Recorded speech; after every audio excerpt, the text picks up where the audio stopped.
একদিন রাজকন্যা বন ভ্রমণে বের হয়েছিল। সবকিছু ঠিকঠাক ছিল, কিন্তু হঠাৎ করেই আকাশ কালো হয়ে যায় আর ঠান্ডা বাতাস বইতে থাকে। তখন এক কালো ধোঁয়া বন জুড়ে ছড়িয়ে পড়ে আর সব গাছের সোনালী পাতা মলিন হয়ে যায়। এলেরা দ্রুত তার বাবার কাছে ফিরে যায় এবং এলেরা তার বাবাকে বলে, একটি দুষ্টু দানব আমাদের রাজ্যকে ধ্বংস করতে চায়। তখন ইলারার বাবা বলে, তুমি জাদুঘরি লাইব্রেরিতে যাও। এলেরা জাদুঘরি লাইব্রেরিতে গিয়ে জানতে পারে একমাত্র গোল্ডেন হার্ট পাথর এই অভিশাপ দূর করতে পারে, কিন্তু সেটি একটি রহস্যময় নদীর ওপারে থাকে। এরপর রাজকন্যা এলারা একটি ঘোড়া নিয়ে অভিযানে বেরিয়ে পড়ে। রাজকন্যা কিছু দূর এসেই একটা নদী দেখতে পায়। সে নদী দিয়ে সঠিক পথ পেরিয়ে যায়। এরপর একটি জাদুকারী বনে পৌঁছায়। রাজকন্যা কিছু দূর গিয়ে দেখতে পায় একটি পুরনো বাড়ি।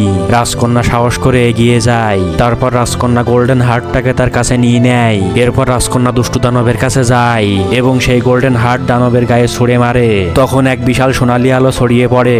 তারপর দুষ্টু দানবটি ধীরে ধীরে ধ্বংস হয়ে যায় এবং সবকিছু আবার ঠিক হয়ে যায়। তারপর রাজকন্যা রাজ্য ফিরে যায়। বন্ধুরা, ভিডিওটি ভালো লাগলে ভিডিওতে লাইক করে চ্যানেলটি সাবস্ক্রাইব করে কমেন্টে লিখে যাও ভিডিওটি কেমন লাগলো।